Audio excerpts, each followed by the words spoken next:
이스라엘 민족은 가나안에서 지겹도록 고난을 당하면서도 왜 반복적으로 하나님을 저버릴까? 가나안의 신들은 꿀을 발라 놓았나? 가나안 신들의 대표 주자인 바알은 온라인 디아블로 게임에서 지옥의 3대 악마 중에 파괴의 군주이며 강력한 행동파 악마로 만들어져 여전히 유명합니다. 바알이라는 용어는 셈조거로 군주 또는 주인을 의미하며 고대 근동 지역에서 신들의 칭호로 자주 사용되었습니다. 당시 인기도 좋아 바알 하다드, 바알 하몬, 바알 멜카트 등 지역마다 다양한 이름을 가집니다. 고대의 신 바알은 폭풍, 비, 다산, 농업의 풍요 등 자연의 힘이 통제하는 것으로 알려져 있었습니다. 추종자들은 바알의 눈에 들기 위해 희생 제물을 바치고 성행위를 포함한 다양한 의식을 행하였습니다. 가나안 사람들은 바알의 축복이 농업의 성공과 안정적인 생활을 위해 필수적이라고 믿었습니다. 성경 창세기에서 노아의 아들 함의 후손으로 알려진 아모리, 헷, 여부스, 히위 등 여러 가나안 족속들은 바알신을 신봉하였으며 또한 레바논 해안과 시리아 일부 지역에 살았던 셈족인 페니키아 사람들도 바알을 신봉했습니다. 또한 아브라함의 조카 롯의 자손으로 요단강 동쪽에 살았던 암몬과 모압도 이방신을 섬기며 바알 숭배와 밀접한 관련을 갖습니다. 한편 왕권과 사후세계 등을 중심으로 이루어진 이집트 종교에는 별 영향을 주지 않았습니다. 출애굽과 40년의 광야 생활을 통해 이집트 신들로부터 벗어나 유일신인 하나님을 섬겼던 이스라엘 자손들은 어떨까요? 농경사회로 정착되면서 엄격한 하나님보다는 풍요와 일탈이 가능한 가나안 신들을 선호합니다. 다산과 비를 관장한다고 믿었던 바알은 고대 농경사회에서는 매력적입니다. 또한 바알 숭배는 이스라엘 백성들이 하나님이 정한 엄격한 도덕적, 윤리적 기준에서 벗어나 성적 일탈과 기타 죄악에 빠지는 기회를 제공했습니다. 이스라엘 백성이 하나님을 잊고 영적, 도덕적 타락을 가져온 것은 무엇보다도 모세나 여호수아 같은 영적 지도자의 부재와 하나님을 섬기고 12지파의 백성을 지도하라고 48개의 성을 배분받은 레위 지파 제사장들의 직무 태만에 기인합니다. 바알 숭배자들이 아이를 산채로 불태우는 행위가 진짜일까요? 바알 숭배와 관련하여 아동 희생이 실제로 행해졌음을 성경에서 말합니다. 예레미야 19장 4절부터 6절에서 하나님은 예레미야 선지자를 통해 유다 백성들의 우상 숭배를 정죄하고 바알에게 제물로 바쳐진 자녀들을 구체적으로 언급합니다. 고대 시대에는 전쟁이나 자연재해, 위기 상황이나 종교적 행사가 있을 때 아동을 희생시키는 경우가 종종 있었습니다. 예로 멕시코 일대의 아즈텍은 중요한 종교의식에서 매년 아동을 포함한 수천 명이 희생된 것으로 추정되며 고대 페루의 모체 문명, 유럽의 고대 켈트족도 아동 인신 공양이 있었습니다. 한편 암몬 신인 몰렉도 아동 희생 제사와 관련된 신으로 묘사됩니다.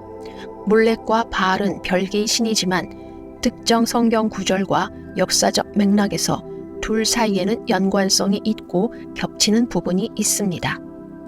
레위기 18장 21절, 레위기 20장 2절에서 5절, 예레미야 32장 35절 등 여러 성경 구절에서 아동을 번제물로 몰렉에게 바치는 행위가 언급됩니다. 암몬의 이웃인 모압에서는 그모스 신을 섬겼는데 몰렉과 같이 아동 희생 제사를 포함합니다.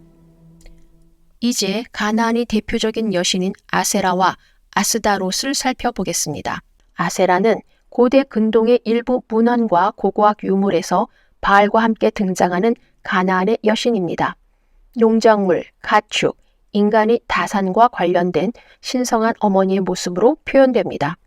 아세라는 나무 또는 양식화된 나무 기둥으로 자주 묘사되며 이러한 상징은 아세라가 자연, 다산, 대지의 양육 능력과 연결되어 있음을 나타냅니다.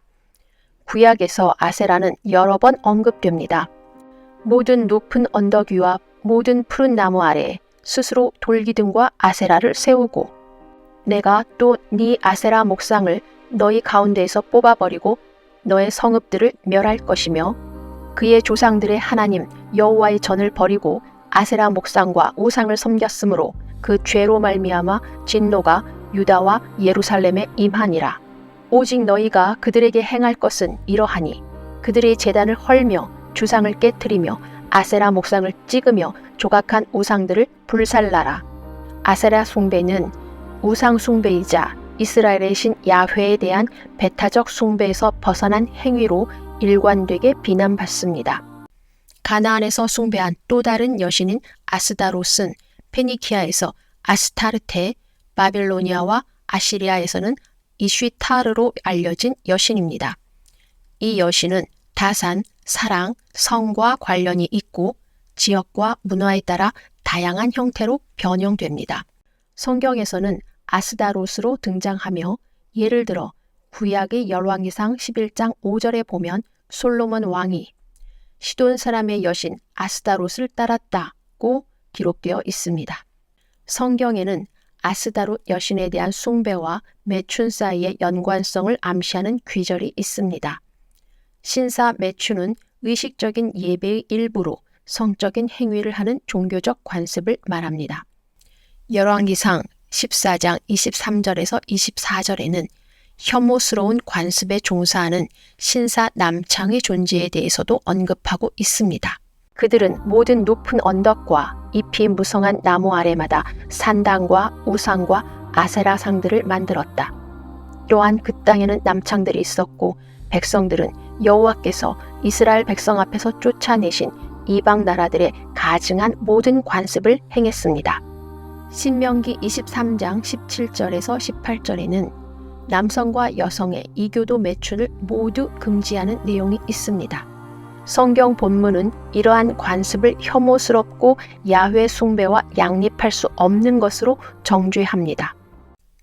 한편 사랑, 아름다움, 다산의 여신인 그리스의 아프로디테와 로마의 비너스도 아스다롯과 여신의 속성과 역할에서 서로 연결이 되어 있습니다.